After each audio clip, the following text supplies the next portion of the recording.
तो घंटी बजाओ के इंटरनेशनल सेगमेंट में इस वक्त की बड़ी खबर आपको दे दें। प्रधानमंत्री नरेंद्र मोदी पेरिस पहुंच गए हैं और कुछ ही देर में उनकी फ्रांस के राष्ट्रपति इमैनुअल मैक्रों से मुलाकात होने वाली है। उसके पहले जरा आप देखिए किस तरीके से भारतीय समुदाय के लोगों ने उनका भव्य स्वागत किया है।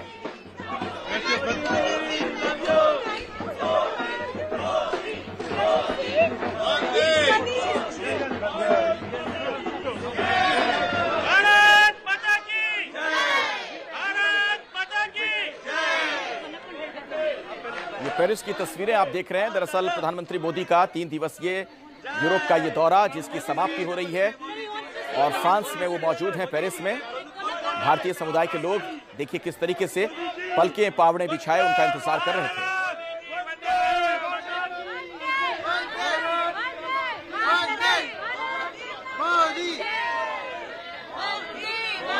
कुछ ही देर में फ्रांस के राष्ट्रपति मैक्रों से उनकी मुलाकात होने वाली है। आपको मैं बता दूं कि फ्रांस के दोबारा राष्ट्रपति चुने जाने के बाद मैक्रों से मोदी की ये पहली मुलाकात है।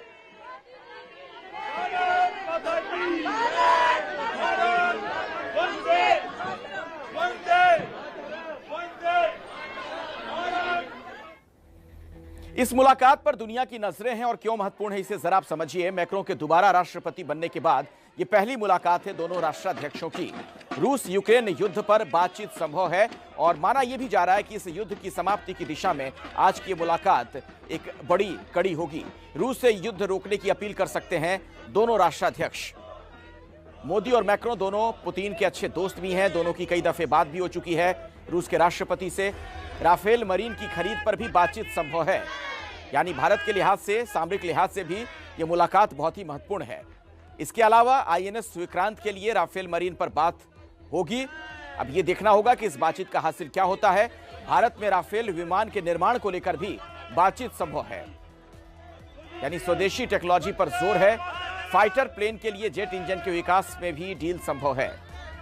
तो सामरिक लिहाज से बहुत ही अहम भारत और फ्रांस के राष्ट्राध्यक्षों की जो ये मुलाकात होगी। फ्रांस की कंपनी साफ्रां के साथ जेट इंजन के लिए बातचीत चल रही है। इन सब के अलावा आर्थिक सहयोग और ज्यादा कैसे बढ़ाएं, दोनों देशों में व्यापार कैसे बढ़े, इन तमाम मसलों पर बातचीत होनी है। रूस और यूक्रेन युद्ध के बीच ये मुलाकात बहुत ही अहम है। पूरी दुनिया की निगाहें आज की इस मुलाकात की तरफ। चूंकि मैक्रों और प्रधानमंत्री मोदी अच्छे मित्र भी माने जाते हैं, तो जो ये मुलाकात होगी, क्या यहां से कोई ऐसा रास्ता निकलेगा कि युद्ध की समाप्ति होगी। और डेनमार्क में थोड़ी देर पहले थे प्रधानमंत्री नॉर्डिक सम्मेलन में, उस दौरान की तस्वीरें भी आप देख रहे हैं। और जब पेरिस पहुंचे तो देखिए किस तरीके से उनका वहां इस्तकबाल किया गया। भारतीय समुदाय के लोग बड़ी संख्या में मौजूद थे और कुछ ही देर में फ्रांस के राष्ट्रपति मैक्रों से भी मुलाकात होगी प्रधानमंत्री मोदी की। 3 दिवसीय प्रधानमंत्री मोदी का यह दौरा रहा, कई मायनों में महत्वपूर्ण रहा।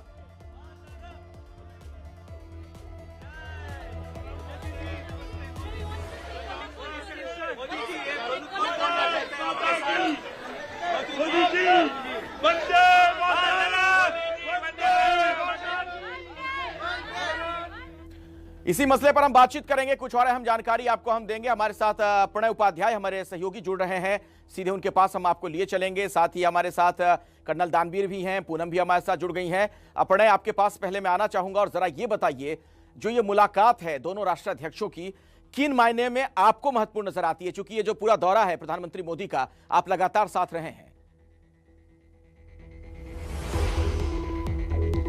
देखिए अखिलेश, इसके 2 महत्वपूर्ण पहलू हैं। पहला तो इसका जो ऑप्टिक्स है वो महत्वपूर्ण है और दूसरा इसका सब्सटेंस महत्वपूर्ण है। ऑप्टिक्स की दृष्टि से अगर आप देखें, प्रधानमंत्री ने 3 दिनों के दौरान 3 यूरोपीय देशों की यात्रा की और साथ ही 7 देशों के प्रमुखों से उनकी मुलाकात हुई। ऐसे समय में जबकि रूस यूक्रेन युद्ध को लेकर इस बात की आशंका जताई जा रही थी कि भारत के संबंध यूरोप के देशों के साथ कुछ खटाई में पड़ सकते हैं, कुछ तनाव में आ रहे हैं। ऐसे में ये जो 3 देशों की यात्रा और इसके साथ आई तस्वीरें हैं, ये बताती हैं कि किस तरीके से यूरोप भारत के साथ साझेदारी को लेकर न केवल गंभीर है बल्कि उत्सुकता है। और यूरोप के साथ साझेदारी के अंदर रूस यूक्रेन संकट किसी तरीके से बाधा या अड़चन नहीं बनने जा रहा है। ये इन तमाम तस्वीरों के साथ, चाहे वो बर्लिन की तस्वीर हो, कोपेनहेगन की तस्वीर हो या पेरिस की तस्वीर हो, ये तमाम चीजें बताती हैं। जिस गर्मजोशी से प्रधानमंत्री का स्वागत जर्मनी में हुआ, कोपेनहेगन में हुआ या पेरिस में हुआ, केवल भारतीय समुदाय नहीं, बल्कि इन देशों के प्रमुखों की तरफ से भी जो दिया गया संदेश है वो इस चीज को रेखांकित करता है। जहां तक हम सब्सटेंस की बात करें, यूरोप का ये जो कुनबा है ये भारत का सबसे बड़ा आर्थिक साझेदार है। और अगर हम फ्रांस की बात करें जहां प्रधानमंत्री पहुंचे हैं, वो भारत के टॉप 10 इन्वेस्टर्स में से हैं, 9वें नंबर का सबसे बड़ा इन्वेस्टर है भारत का और रणनीतिक साझेदार है। दूसरी बात, अंतर्राष्ट्रीय स्तर पर भी अगर आप देखें तो सिक्योरिटी काउंसिल में परमानेंट मेंबर है फ्रांस और भारत अस्थायी सदस्य है। सिक्योरिटी काउंसिल में किस तरीके से आपस में साझेदारी हो सकती है, किस तरीके से जो मुद्दे हैं उन पर सहयोग हो सकता है, बिल्कुल। और इन सब पर आज क्या होता है मुलाकात में, ये देखना अहम होगा। मैं आता हूं प्रणय आपके पास, एक बार फिर से मैं आऊंगा, लेकिन पूनम आपसे समझना चाहूंगा और वहां से क्या जानकारी आपको मिल पा रही है, कब ये मुलाकात होगी, कितना और वक्त है?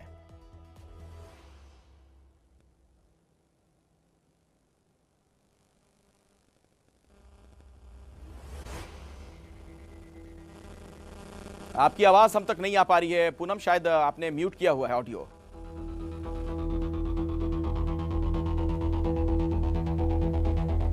चलिए दोबारा हम आपके पास लौटेंगे। कर्नल दानवीर भी हमारे साथ जुड़े हुए हैं। कर्नल दानवीर, सामरिक लिहाज से कितना महत्वपूर्ण इसे आप मानते हैं आज की इस मुलाकात को, भारत के एंगल से भी, दृष्टिकोण से भी, और ये जो युद्ध जारी है रूस और यूक्रेन के बीच?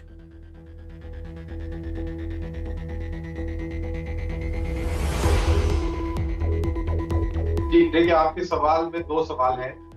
अगर हम यूक्रेन युद्ध की बात करें तो हमें ये पॉइंट पे ये नोट करना पड़ेगा कि पोप जॉन पॉल ने कहा है कि रूस जो है युद्ध विराम की घोषणा कर सकता है, लेकिन जिसका खंडन रूस ने कर दिया है। लेकिन बहरहाल पोप ने ये बात जरूर कही है। दूसरी तरफ जर्मनी ने ये कहा है कि भारत और रूस के रिश्ते के ऊपर हम भारत को किसी प्रकार का कोई मॉरल लेक्चर नहीं देंगे और उनके जो रिलेशन है वो अपनी जगह पर है। और फिर उन्होंने बाकी की बातचीत करी। और जब फ्रांस की बात करते हैं तो फ्रांस, जैसा प्रणय ने बताया कि बहुत अच्छे रिलेशन मैक्रोन के पुतिन के साथ हैं और भारत के भी बहुत अच्छे रिलेशन है। तो बेसिकली मैं यहाँ पर ये चीज हाईलाइट करने जा रहा हूँ कि कहीं ना कहीं युद्ध विराम की बातें जरूर हो रही हैं, ए, और बी, भारत एक बहुत इंपॉर्टेंट फैक्टर उभर के आ रहा है। प्रधानमंत्री मोदी अभी यूरोप की यात्रा में गए हैं, लेकिन कुछ ही दिन पहले यूरोप से और अमेरिका से बहुत बड़े बड़े डिप्लोमेट्स और लीडर्स भारत में आके गए हैं। तो कहीं ना कहीं behind the scene ceasefire की ओर, युद्ध विराम की ओर बहुत जबरदस्त बातचीत चल रही है और इसमें नरेंद्र मोदी एक अहम हिस्सा बनकर उभर रहे हैं, निकल रहे हैं। और जो आपकी बातों से भी समझ में आ रहा है कि इनकी एक इंपॉर्टेंस है।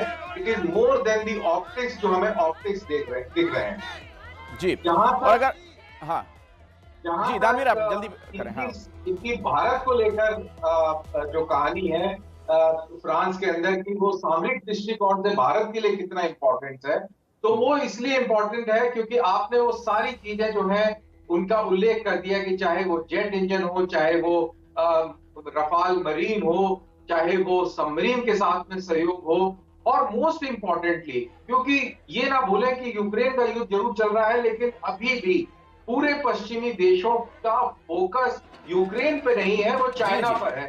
और फ्रांस एक बहुत अहम पार्टनर है इंडियन नेवी का व्हेन इट कम्स टू। बिल्कुल। तो आज की जो ये मुलाकात होगी उसका क्या हासिल रहता है कर्नल दानवीर, ये बड़ा महत्वपूर्ण होगा देखना। पूनम हमारे साथ लगातार जुड़ी हुई हमारी सहयोगी, मैं आपके पास एक बार फिर से आना चाहूंगा और जरा बताइए ये मुलाकात कब शुरू होगी और क्या कार्यक्रम रहने वाला है, क्या कोई ज्वाइंट प्रेस स्टेटमेंट भी देखने को मिलेगा?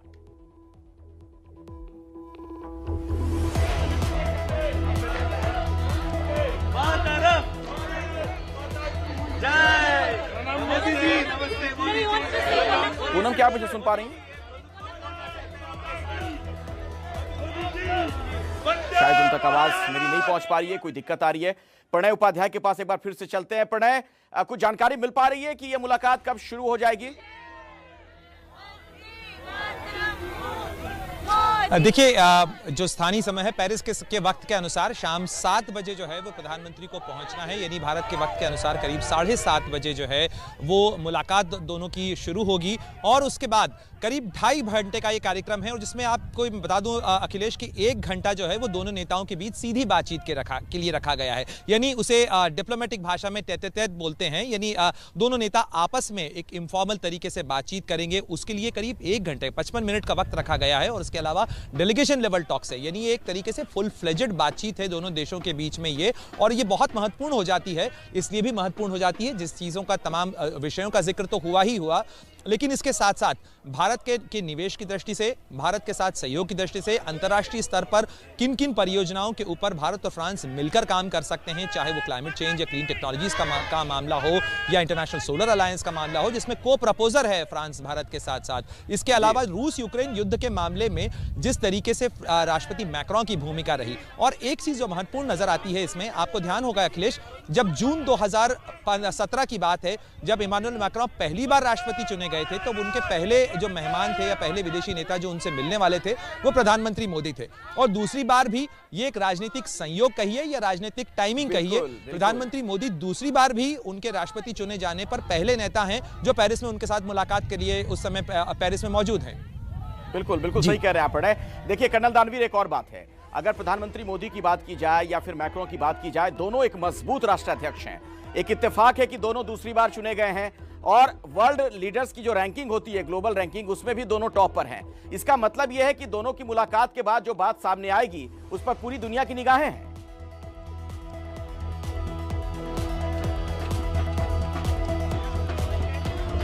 100%। फ्रांस एक वो कंट्री है जो कि नेटो का सदस्य है, लेकिन उसकी स्ट्रेटेजिक थिंकिंग जो है वो ऑलमोस्ट ऑटोनोमस रही है। वो अमेरिका के कहे पर पूर्णतः नहीं चलता, वो अपना खुद का विचार रखता है। और भारत भी स्ट्रेटेजिक ऑटोनॉमी को एक्सरसाइज करता है, और इसीलिए हम दोनों के बीच में एक अलग किस्म का हमारा रिश्ता है। हम ये कभी ना भूलें कि जब हमारे ऊपर न्यूक्लियर सैंक्शंस लगे थे 1973 के बाद, तो सिर्फ फ्रांस एकमात्र देश था जो हमें न्यूक्लियर फ्यूल में भी मदद करता था, रिएक्टर्स में भी मदद करता था। तो हमारे रिश्ते बिल्कुल डिफरेंट लेवल पे हैं, और आज भी वो बहुत स्ट्रांग है। आज भी हमारा जो स्ट्रेटेजिक गठजोड़ फ्रांस के साथ है, वो बाकी किसी भी मुल्क, चाहे अमेरिका ही क्यों ना हो, अमेरिका के साथ में क्वाड क्यों ना हो, वो बिल्कुल डिफरेंट है, और एक अपना एक इंडिपेंडेंट तर्क के साथ और मजबूती के साथ वो खड़ा हुआ है। और यही हमारी कर्नल दानवीर, आप सही कह रहे हैं। और ऐसे में दर्शकों को मैं ये भी बताना चाहूंगा कि पेरिस जाने से पहले प्रधानमंत्री मोदी ने नॉर्डिक देशों के पीएम से भी मुलाकात की। समिट में मौजूद आइसलैंड की पीएम से हमारे संवाददाता प्रणय उपाध्याय ने बात की है। क्या कुछ उन्होंने कहा है, सुनिए आप। भारत और नॉर्डिक देशों के बीच में शिखर बैठक हो रही है। आइसलैंड की प्रधानमंत्री हमारे साथ हैं, madam Katrin Jakobsdottir. Welcome to ABP network. And you held a meeting with the Indian Prime Minister. What were the issues you discussed and raised? Yes, we were talking about the climate issue, which is a core issue for the Icelandic government. We were talking about the possibilities of deepening the cooperation, the bilateral cooperation between Iceland and India. What did you urge Indian Prime Minister as far as the Ukraine-Russia crisis is concerned? What have you raised? Well, Iceland has condemned that invasion, and we are seeing a terrible results of this invasion in Ukraine for the Ukrainian people. So it's a very pressing issue that there will be some solutions found. Thank you very much for talking to us. तो ये थी Iceland की प्रधानमंत्री जैकब्सडॉटर। Cameraman Manoj के साथ Pranay Upadhyay, Copenhagen, ABP news. और जो प्रधानमंत्री मोदी की मैक्रों के साथ मुलाकात होनी है, उस पर पूनम की नजर बनी हुई है। हमारी सहयोगी वहां पर मौजूद हैं। एक बार फिर से मैं उनका रुख करना चाहूंगा। पूनम, कुछ जानकारी, कुछ अपडेट आपके पास कि क्या कोई ज्वाइंट प्रेस स्टेटमेंट भी होना है, कब ये मुलाकात होगी, कुछ तस्वीरें सामने आएंगी? बस थोड़ी ही देर में ये मुलाकात होने वाली है, और मेरे पीछे जो आप गेट देख सकते हैं, उस गेट के द्वारा प्रधानमंत्री नरेंद्र मोदी किसी भी क्षण यहाँ पे अंदर एंटर करेंगे। बाहर भारतीय लोगों का तांता लगा हुआ है, और उनको वेलकम करने के लिए वो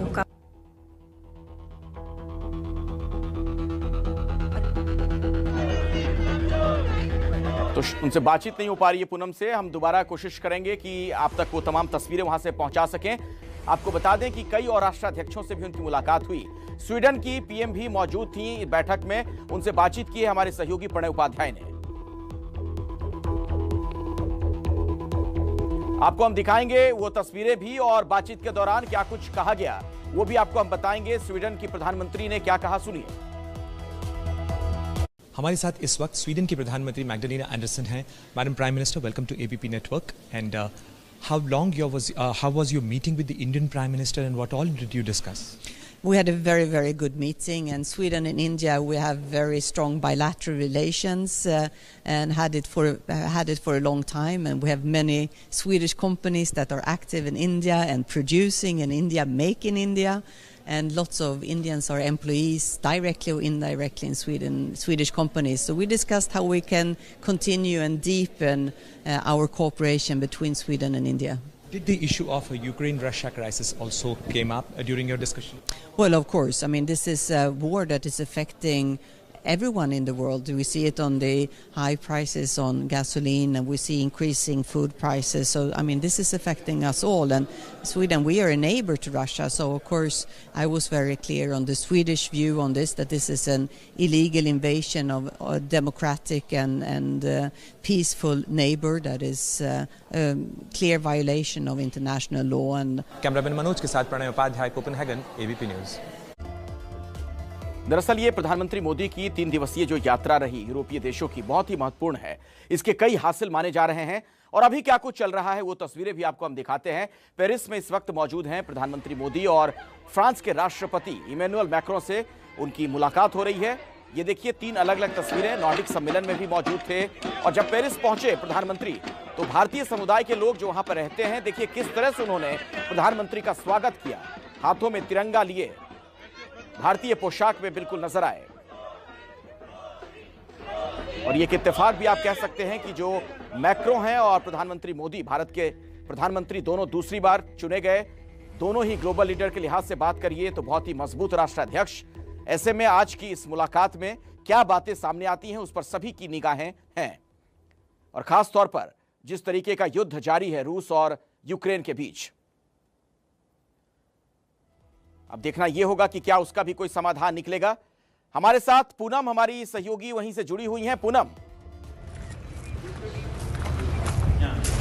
जी, अखिलेश, मोदी जी अभी यहाँ पर पधारे हैं और बहुत ही गर्मजोशी से गले मिलकर मैक्रोन ने उनका स्वागत किया है। और आप देख सकते हैं कि वो इस वक्त यहाँ पर उनके प्रेसिडेंट हाउस में खड़े हैं, उनसे मिल रहे हैं, उनसे हाथ मिलाया और उनके गले लगकर उनसे बातचीत कर रहे हैं और अब अंदर की तरफ जाने लगे हैं। और ये मीटिंग बहुत ही महत्वपूर्ण मीटिंग होने वाली है। बहुत ज़्यादा इसके बारे में बातचीत नहीं हुई, लेकिन ये मीटिंग बहुत ख़ास सिद्ध हो सकती है क्योंकि इसमें कई चीज़ें यहाँ पर डिस्कस होने वाली हैं, जिनमें कि डिफेंस, सिक्योरिटी, क्या कहते हैं, ट्रेड पार्टनरशिप्स और रशिया और यूक्रेन जैसे वॉर के मुद्दों को लेकर इन दोनों की बातचीत आज हो सकती है। लगभग 2 घंटे मोदी जी यहाँ पर बिताएंगे इस प्रेसिडेंट हाउस में, जहाँ पर वो भोजन भी करेंगे प्रेसिडेंट के साथ और फिर वो दिल्ली की तरफ रवाना होंगे। तो कुछ ही घंटों में हमारे पास एक स्टेटमेंट भी शायद यहाँ पर इशू हो और हमें पता लगेगा कि एग्जैक्टली अंदर क्या बातचीत हुई है और क्या किस तरीके के अग्रीमेंट्स पर उनकी जो है साझेदारी होने वाली है। पूनम, चूंकि आप वहां पर मौजूद हैं, जरा ये बताइए कि क्या प्रेस रिलीज जारी करके बातचीत क्या हुई इसके बारे में जानकारी दी जाएगी या फिर दोनों राष्ट्राध्यक्ष वहां मीडिया से भी मुलाकात कर सकते हैं, बातचीत हो सकती है? देखिए, एक स्टेटमेंट यहाँ पर डेफिनेटली इशू होने वाली है। यहाँ के समय 9:45 पर एक फॉरेन सेक्रेटरी यहाँ पर एक स्टेटमेंट, एक प्रेस ब्रीफिंग करने वाले हैं, जिसके ज़रिए शायद ये बताया जाएगा कि एग्जैक्टली अंदर इन दोनों के बीच क्या बातचीत हुई और क्या हमें जानने की ज़रूरत है। तो ये जल्दी हमारे पास होगा ये इन्फॉर्मेशन। और ये मुलाकात आप बता रही हैं लगभग 2 घंटे तक चलनी है। जी, तो मोदी जी अभी आए हैं यहाँ पर, लोकल टाइम 7:25 हुआ है, तो लगभग 9:30 बजे तक वो यहाँ पर 9 साढ़े 9 तक यहाँ पर होंगे। बिल्कुल, और बहुत ही गर्मजोशी के साथ ये मुलाकात हुई है। देखिए आप जरा किस तरीके से प्रधानमंत्री मोदी का वहाँ स्वागत किया। फ्रांस के राष्ट्रपति ने उनके कंधे पर हाथ रखकर दोनों बातचीत करते हुए नजर आए। कुछ इस गर्मजोशी के साथ दोनों राष्ट्राध्यक्षों की मुलाकात हुई है और पूरी दुनिया की निगाहें भी इस मुलाकात की तरफ हैं, क्योंकि न सिर्फ प्रधानमंत्री मोदी की बल्कि फ्रांस के राष्ट्रपति की भी रूस के राष्ट्रपति से अच्छी दोस्ती है, मित्रता है। दोनों की कई दफे बातचीत हाल के दिनों में हो चुकी है। तो क्या इस युद्ध को रोकने की दिशा में भी दोनों राष्ट्र कोई कदम बढ़ाना चाहेंगे, इस ओर भी हम सभी की निगाहें हैं। और भारत और फ्रांस के बीच क्या बातचीत होती है, किस तरीके के समझौते होते हैं, ये भी देखना अहम हो जाता है, क्योंकि फ्रांस आज की तारीख में भारत का रणनीतिक साझेदार भी है।